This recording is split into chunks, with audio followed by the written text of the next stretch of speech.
We will discuss about thixotropy. Thixotropy, as already told to you, is a time-dependent phenomena and it is related to pseudoplasticity. To some extent, it is also related to plasticity. Fine. So, what is thixotropy? Thixotropy is advanced form of pseudoplasticity. See, in pseudoplasticity, a gel is converted into solution. Whereas in thixotropy, gel is converted into solution. This happens on application of stress, and when slowly stress values are decreased, the solution again come back to gel form. But this happens after a time lag. Now, what is the basic difference between pseudoplasticity and thixotropy? That pseudoplasticity, this comeback is immediately or instantaneously, leading to only single curve. Like this. Fine. Since the gel form, again from gel to solution, the solution form come back to its original gel form immediately. But in case of thixotropy, this does not happen immediately. This happens after a time lag. And because of this time lag, the up curve when stress is applied and down curve when stress is removed are different, and therefore instead of a single line there are two lines, or you can say there is an area. Fine. Now, why does this happen? Now, most of the pseudoplastic systems also behave like a thixotropic system. So examples of thixotropic systems and pseudoplastic systems are quite same. But the difference is, in the suspensions, if there are large particles or if suspensions are viscous, then thixotropy is prominent. Now, why this happens? See, now in case of suspensions, what happens when gel form is converted into sol form, then immediately after removal of forces or stress, what happens? There is Brownian motion. And because of that Brownian motion, the sol form again come back to its original gel form. This is called as restructuring or structural formation. However, in case of suspensions containing large particles or viscous suspensions, this Brownian motion is slow. And because of this slow Brownian motion, the comeback is not instantaneous as in case of pseudoplastic material. But comeback or restructuring requires a time lag. So it happens after a certain period of time, and because of this there is difference in the up curve and down curve, which is same for the pseudoplastic material. So pseudoplastic material has only one curve, which is its up curve and down curve, whereas thixotropic materials has a up curve and a down curve. Now, very important point to learn from this rheogram: select any shear point. Suppose this is the shear point. So at this point and at this point, see, stress values are different. So material moves with same speed with two different stress value. If you see, the lower curve, which is called as down curve, is shifted toward the lower side. Fine. So down curve is always lower to the up curve in case of thixotropic materials. Now, because of this, or this is characteristic of decrease in the viscosity. Now, if you see these 2 points, the same movement is there. Stress required by the down curve is low as compared to the stress required by the up curve.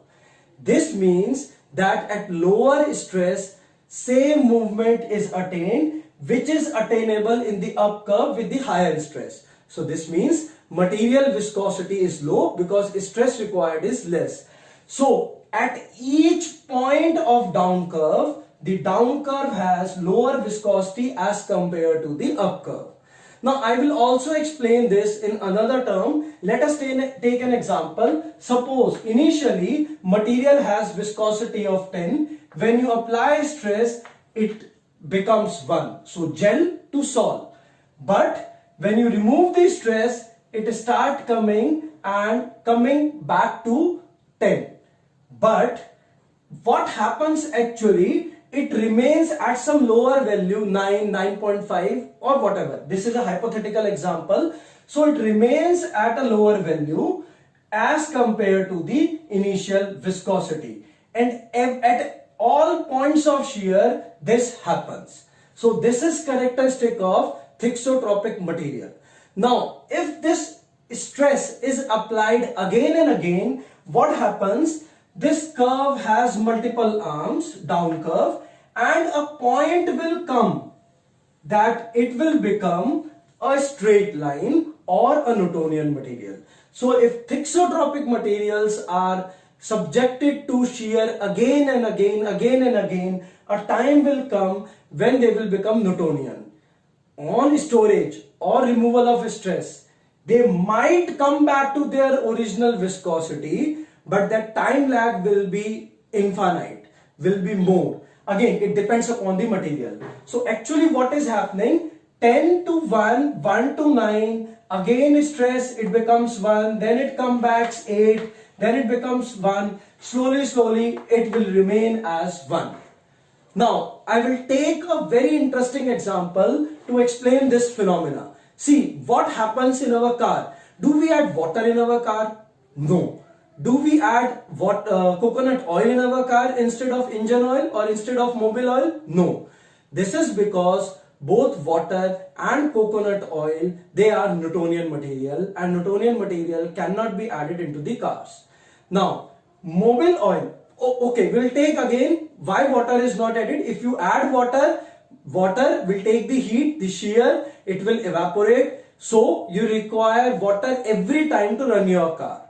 The second thing is, if you are adding coconut oil, it is viscous, so it won't evaporate. But because of viscosity, when shear is there, the movement is slow. Second, the heat which is produced will remain inside the engine because the viscosity of coconut oil or the heat that is formed is moving nowhere. Now, in case of mobile oil, which is prepared through a science, if you see the ad, there is science behind it. Fine. So, in case of mobile oil, there is thixotropy. It is viscous at the start. So, in the rest, viscosity is there, all the parts are lubricated. When the parts start to move, its viscosity decreases. So, it helps in movement. The heat which is generated is used up in decreasing the viscosity. So, there is no heat actually which is distributed to the components because all the heat is taken up by the mobile oil and its viscosity is decreasing.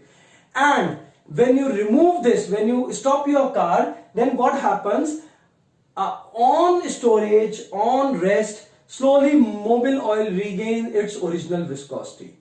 Now you just come back again to the car. When we want to change our mobile oil after 6 months, 8 months or a year, we check its viscosity by opening the engine and checking the viscosity. So viscosity will tell whether it has reached this phase, because once this phase is reached, now it is no longer usable. So because it will regain after a very long time, so your car parts will get heat and etc. So at this time mobile oil should be replaced. No, the use of mobile oil is that it works for 6 months to 1 year. This phenomena happens and it becomes Newtonian. Fine. So these are thixotropic materials. The example in pharmaceutical language is bentonite 8% gel. Another is aerosol. Aerosol is very good material which show thixotropic behavior. Now we come to the graph. It has up curve and down curve. The important point is that both up curve and down curve are not superimposable. When they are not superimposable, this means there are two lines. There is area which is formed. Now this area is known as hysteresis loop. This area formed by two lines is called as hysteresis loop. And this hysteresis area or loop will define how much deformation is there. So extent of structural deformation is related to area of this hysteresis loop. Another important point is viscosity of down curve is always less than that of up curve, and therefore it occurs at the lower side of the rheogram.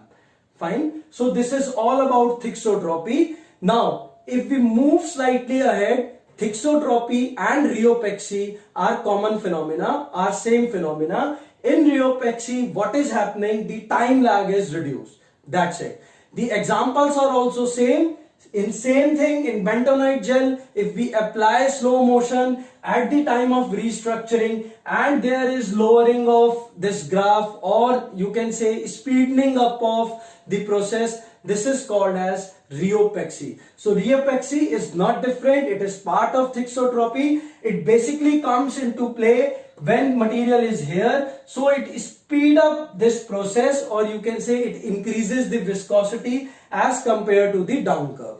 This is rheopexy. Rheopexy, a very good example is milk of magnesia or magnesium.